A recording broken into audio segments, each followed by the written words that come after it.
itulah sifat kejujuran. Jujur saudaraku seiman adalah sifat Allah Azza wa Jal. Allah menyebutkan dalam banyak Al-Quran atau ayat Al-Quran diantaranya surah An-Nisa di ayat 89. وَمَنْ أَصْدَقُ مِنَ اللَّهِ حَدِيثًا. Dan siapakah yang lebih jujur daripada Allah dalam pernyataan. Juga dalam surah An-Nisa ayat 122 Allah mengatakan وَمَنْ أَصْدَقُ مِنَ اللَّهِ قِيلًا. Dan siapakah yang lebih jujur perkataannya daripada Allah Subhanahu wa taala. Dan sekian banyak ayat yang membahas tentang masalah ini. Begitu juga kita tahu bahwasanya sifat para nabi-nabi terkenal mereka dipilih oleh Allah Subhanahu wa taala justru dengan kejujurannya. Bagaimana baginda Nabi alaihi salatu wassalam memiliki julukan yang digabungkan dalam dua kata yang mulia, As-Sadiqul Amin, orang yang jujur dan sangat terpercaya. Dan julukan ini diberikan oleh seluruh masyarakat Mekah sebelum beliau dinobatkan menjadi nabi. Dinukil dalam sebuah riwayat, dinukil dari Abdullah bin Hantha radhiyallahu anhu sebelum beliau masuk Islam, beliau mengatakan, pernah aku membeli sesuatu dari Nabi SAW sebelum beliau utus jadi nabi di fase Mekah. Dan ada satu pembayaran dari produk tersebut yang tertinggal, belum aku membayarnya. Dan aku berjanji akan membawa pada beliau di tempat transaksi yang sedang terjadi. Akan tetapi, aku sempat melupakan sampai 3 hari. Dan pada saat aku teringat, aku pun kembali ke tempat transaksi antara aku sama beliau. Dan ternyata aku temukan Nabi SAW masih berdiri di tempat yang sama, menunggu produk dan juga transaksi itu diselesaikan. Lalu kemudian aku bertanya, apakah benar Anda menunggu selama 3 hari di sini? Kata Nabi SAW, ya fata, laqad syakakta alayya, wahai anak muda, engkau telah mempersulit aku. Ana hahuna mundu thalathin antadhiruk. Saya benar-benar berada di sini selama 3 hari menunggumu. Hadis ini diriwayatkan oleh Tirmidzi. Bagaimana sifat jujur ini akan membuat mulia di mata Allah Subhanahu wa taala, mulia juga di mata manusia. Tidak ada orang yang tidak senang bergaul, berinteraksi sama orang yang jujur. Karena setiap kali dia berbicara sesuatu, menceritakan sesuatu, memberikan ide, semuanya dengan kejujuran. Maka kita akan merasa nyaman. Begitu juga pada saat kita transaksi, kita tahu pedagang ini seorang yang jujur, maka kita akan nyaman untuk transaksi dengan dia. Seorang pasangan hidup, suami atau istri yang jujur, kita akan nyaman interaksi dengan dia. Karena manusia yang bisa dipegang adalah lisannya, kejujurannya. Sementara hewan mungkin bisa dipegang ekornya. Oleh karena itu ini sebuah perangai yang harus kita jaga.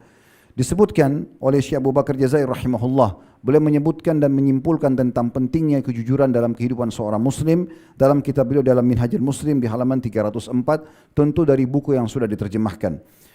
Kata beliau, seorang muslim memandang kejujuran bukan hanya sekedar akhlak yang utama saja yang wajib dilakukan, tetapi ia harus memandangnya lebih jauh daripada itu.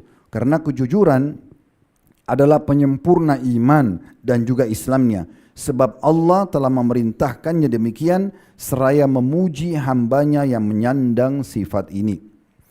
Terlalu banyak firman Allah Subhanahu wa taala yang menyinggung dan memerintahkan kita untuk jujur, bahkan menjanjikan banyak sekali janji-janji positif bagi orang-orang yang jujur. Di antaranya surah Al-Ahzab surah nomor 33 di ayat 35-nya Allah Subhanahu wa taala berfirman setelah menyebutkan sifat-sifat orang-orang beriman. Di antara potongannya was-sadiqina was-sadiqat, dan laki-laki yang jujur dan juga perempuan yang jujur. Lalu terus berlanjut beberapa sifat, akhir ayatnya Allah Subhanahu wa taala mengatakan a'addallahu lahum maghfiratan wa ajran 'azima. Mereka semua itu termasuk di antaranya laki-laki dan perempuan yang jujur, Allah janjikan bagi mereka pengampunan dosa-dosa dan juga balasan yang sangat melimpah. Demikian pula Allah memerintahkan kita agar selalu bergaul dengan orang-orang jujur, berinteraksi dengan mereka, supaya perangai itu menjadi perangai kita. Disebutkan dalam surah At-Taubah, surah nomor 9 ayat 119. Ya ayyuhalladzina amanu taqullaha wa kunu ma'as sadiqin. Hai orang beriman, bertakwalah kepada Allah, patuh dan tunduklah kepadanya, dan ucap atau bersamalah dengan orang-orang yang jujur. Ibnu Qayyim juga rahimahullah menyebutkan dalam buku beliau Madarikus Salikin di jilid 11 di halaman 279, yang terjemahnya kedudukan kejujuran adalah kedudukan yang paling agung, yang darinya bersumber kedudukan orang-orang yang berjalan menuju Allah. Artinya semua orang yang mau dianggap baik dan bertakwa sama Allah, sempurna imannya, harus punya sifat kejujuran. Sekaligus dia adalah sebagai jalan yang terlurus, yang barang siapa tidak berjalan di atasnya, maka pasti akan binasa. Dengannya pula, maksudnya kejujuran, dapat dibedakan antara orang-orang munafik dengan orang-orang beriman. Serta juga bisa dibedakan antara penghuni surga dan penghuni neraka. Karena orang-orang jujur akan menjadi penghuni surga. Bahkan kita tahu level tertinggi di surga itu dihuni oleh para nabi-nabi, para syuhada, orang mati syahid, para orang-orang siddiq yang jujur dan juga orang-orang yang saleh. Begitu juga kejujuran ibarat pedang, kata beliau. Ibarat pedang Allah di muka bumi, tiada suatu pun yang diletakkan di atasnya melainkan akan terpotong olehnya. Dan tidaklah kejujuran menghadapi kebatilan, melainkan ia akan melawan dan mengalahkannya. Serta tidaklah ia menyerang lawannya, melainkan ia pasti akan menang. Barang siapa yang menyuarakannya, niscaya kalimatnya akan terdengar keras, mengalahkan suara musuh-musuhnya. Kejujuran merupakan ruh amal. Artinya semua amal kalau tidak dimulai dengan kejujuran maka akan batil. Ya. Kejujuran adalah merupakan ruh amal, penjernih keadaan. Kalau lagi keruh keadaan kita, maka bisa baik dengan kejujuran, mengakui kesalahan misalnya atau mengucapkan yang benar, penghilang rasa takut dan juga pintu masuk bagi orang-orang yang menghadap kepada Rabb yang mulia. Rasulullah SAW menganjurkan kita selalu jujur.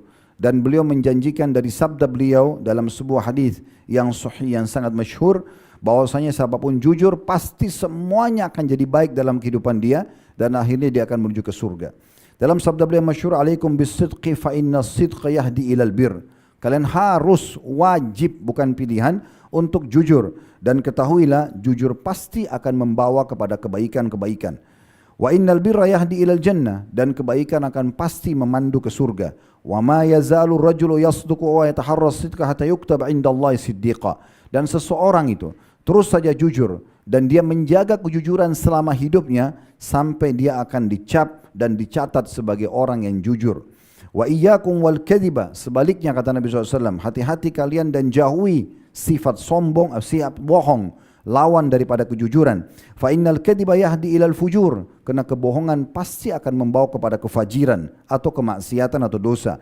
Wa innal fujura yahdi ilan nar, dan kemaksiatan atau fujur akan membawa kepada neraka. Wa ma yazalu rajulu yakdzibu wa yataharra al kadhiba hatta yuktaba indallahi kadzdzaba. Dan seseorang laki-laki terus saja bohong dan menjaga kebohongan itu menjadi perangainya sampai dia akan dicatat dan dicap sebagai pendusta. Salah satu maknanya adalah dia akan berbohong seumur hidupnya. Sementara Allah Subhanahu wa taala menghardik dalam banyak ayat Al-Qur'an, di antaranya tentang larangan, ancaman orang yang berbohong.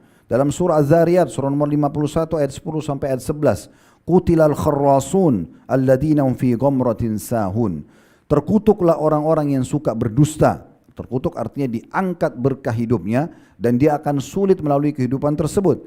Yaitu orang-orang yang terbenam dalam kebodohan dan juga kelalaian. Artinya dia tidak mau belajar sehingga dia tidak mau ubah keadaan dia dari berbohong dan menipu kepada kejujuran itu sendiri.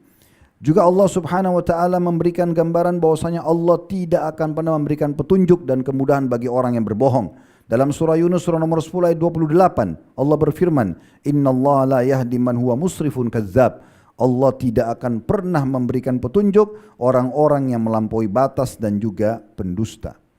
Di dalam hadis Bukhari disebutkan bagaimana beratnya siksaan orang yang suka berbohong, yaitu tentang hadis Isra dan Mi'raj. Di saat Nabi SAW diperlihatkan beberapa siksa-siksa yang akan menimpa nanti umat manusia. Di antaranya tentang masalah bohong. Nabi SAW diperlihatkan keadaan yang luar biasa. Ada orang yang disobek mulutnya sampai tengkuknya, matanya sampai tengkuknya, dan seterusnya. Ya.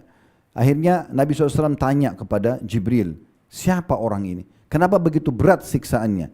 Maka Jibril mengatakan, wa ammar rajulu ladzi ataita alaihi yusharsharu shidquhu ila kafah.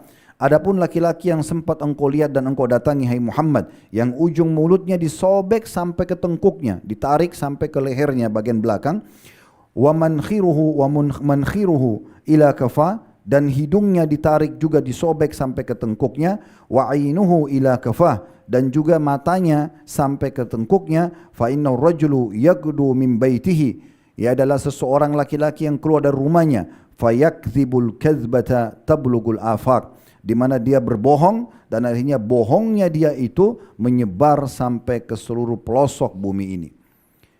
Kita bisa lihat dari hadis ini bagaimana ya dihardiknya oleh Nabi SAW, dan Allah SWT menjanjikan ancaman yang berat bagi orang-orang yang memang berdusta. Dan tentu dalil tentang masalah dusta cukup banyak, kita akan fokus membahas tentang masalah kejujuran.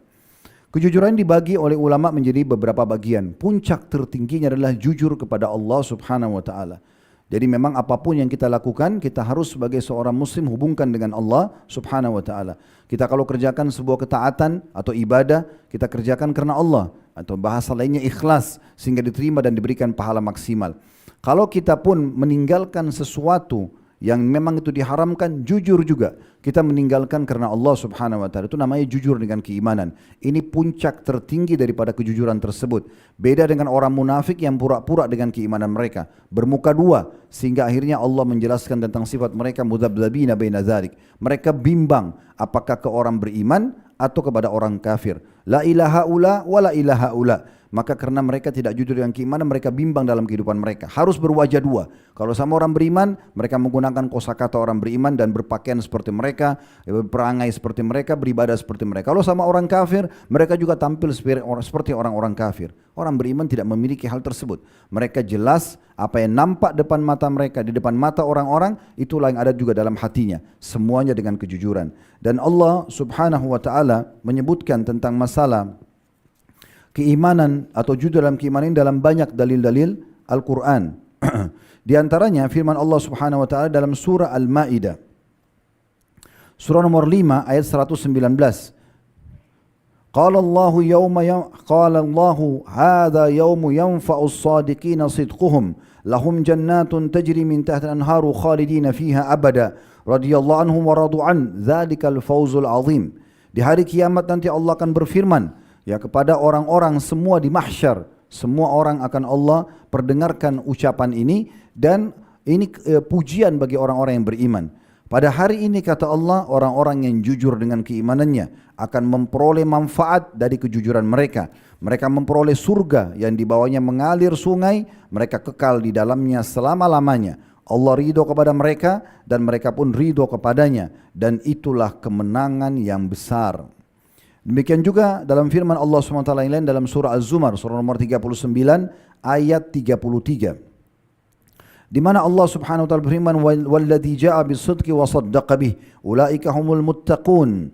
Dan orang-orang yang membawa kebenaran, yaitu Nabi Muhammad SAW, dan jujur dalam risalah yang disampaikan kepada umat manusia, dan orang-orang yang membenarkannya atau membenarkan risalah yang diperintahkan oleh Allah untuk diimani melalui Nabi Muhammad SAW, mereka itulah orang-orang yang bertakwa. Demikian pula kita tahu dalam hadis Nabi SAW, orang yang jujur menginginkan mati syahid dari hatinya karena keimanannya, bukan karena ingin dikatakan kesatria, seorang pahlawan, atau yang punya jasa secara umum, maka mereka akan mendapatkan pahala mati syahid walaupun mati di atas ranjangnya karena kejujurannya. Dalam sebuah hadis Muslim, diriwayatkan Imam Muslim, kata Nabi SAW, "Man sa'alallaha syahadata bisidq." Siapa yang jujur meminta kepada Allah, benar-benar dia minta ya mati syahid itu, ballagahu Allah manazil asy-syuhada wa in mata ala firashi. Allah pasti akan menyampaikan dia ke level atau tingkat orang-orang yang mati syahid nanti di hari kiamat walaupun dia mati di atas ranjangnya. Bagaimana juga Allah Subhanahu wa taala menyebutkan dalam surah Al-Ahzab tentang pentingnya kejujuran. Ayat 23, "Rijalun sadaqu ma ahadullah alaih, faminhum man qada nahba." Al-ayah. Orang-orang yang jujur dan benar dengan keimanannya dan membuktikan kejujuran janjinya kepada Allah, maka mereka ada yang sudah meninggal dunia, lanjutan ayat itu ada yang sudah wafat ya, dan mereka tidak mengubah apa yang telah mereka janjikan kepada Allah Subhanahu wa taala. Demikian pula Allah sebutkan masih surah Al-Ahzab, satu ayat setelahnya di ayat 24-nya, liyajziyallahu as-sadiqina bisidqihim. Pasti Allah akan balas orang-orang yang jujur dengan keimanannya dengan balasan yang besar karena kejujuran mereka itu. Yang kedua, jujur dalam berpenampilan. Bagaimana kita dilarang dalam Islam berpenampilan sebagaimana tadi kita sudah bahasakan, ya, berwajah dua. Baik itu dengan keimanannya atau penampilan secara umum. Misal, dia sebenarnya orang miskin, tapi dia coba menunjukkan kepada manusia kalau dia orang kaya, sehingga memaksakan diri. Berapa banyak laki-laki ingin melamar seorang wanita, supaya diterima lamarannya maka dia pinjam sebuah mobil mewah. untuk menunjukkan kepada keluarga perempuan kalau dia orang kaya, padahal sebenarnya dia berdusta. Atau berapa banyak orang yang menunjukkan seakan-akan dia memiliki kedudukan yang tinggi di sebuah perusahaan padahal sebenarnya tidak bekerja di situ. Dan seterusnya. Berapa banyak contoh-contoh yang berhubungan dengan masalah ini. Dan ini dilarang secara mutlak. Bukan kita tidak boleh berpenampilan yang rapi dan bersih. Itu bagian daripada sunnah Nabi SAW.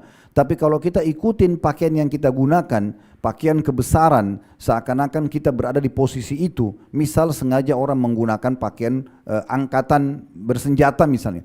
Dengan tujuan seakan-akan dia adalah bagian daripada anggota itu. Itu tidak dibenarkan, padahal sebenarnya mereka tidak.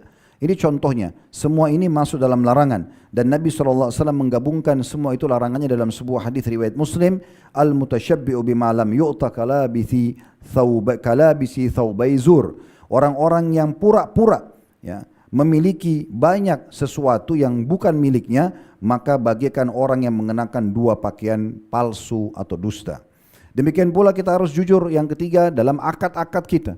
Jujur semuanya. Apapun yang sudah kita sebutkan dan kita sepakati, wajib kita mengikutinya. Dan tidak boleh kita mengubah kecuali kesepakatan dua belah pihak. Sebagaimana sabda Nabi SAW dalam riwayat Tirmidzi, Al-muslimuna ala syurutihim. Orang muslim sesuai dengan akad yang disepakati. Ditanya tentang kekurangan produk tersebut, dia jujur, maka diberkahilah transaksi keduanya. Salah satu efek berkah begini, mungkin kita beli barang bekas, tetapi karena kita bertransaksi dengan jujur, yang jual juga jujur, maka biasanya barang bekas itu tetap berkah. Bertahun-tahun kita pakai tetap saja bermanfaat. Uang juga yang didapatkan dari transaksi jujur itu akan berkah. Walaupun jumlahnya sedikit tapi banyak manfaatnya. Maka ini contoh keberkahan. Lalu kata Nabi SAW, wa in katama wa kadzaba muhikat barakatu bai'ihima.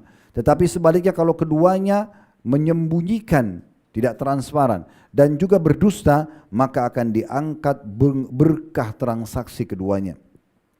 Demikian pula hadis riwayat Ibnu Majah, kata Nabi SAW, ayyuma rajulun tadayyana daynan wa huwa mujmi'un alla yufihi iyyahu lakiyallahu sariqan. Siapapun yang utang dari orang lain, kemudian dia memang dari awal niat tidak ingin membayar, cuma raut wajahnya aja pura-pura seakan-akan dia mau bayar, saya pasti akan bayar, saya akan begini, tapi sebenarnya dia tidak bayar. Maka pastikan nanti dia akan bertemu dengan Allah pada hari kiamat sebagai seorang pencuri. Atau makna lainnya, dia akan dihukum oleh Allah Subhanahu wa ta'ala sebagai pencuri, padahal sebenarnya dia hanya berhutang dari orang lain. Jadi dari awal dia ikuti dengan kedustaan.